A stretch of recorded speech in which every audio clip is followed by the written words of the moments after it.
iri pano ndeyekuchengetwa nekuchengetana. Kana wachengeta munhu chikweretere.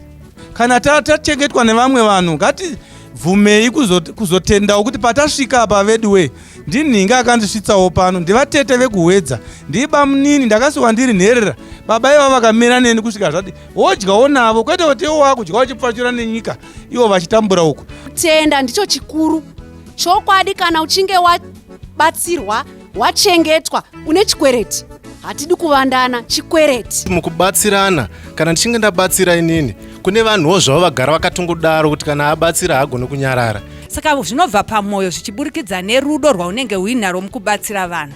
Kupa kunongoitwa muchivandi.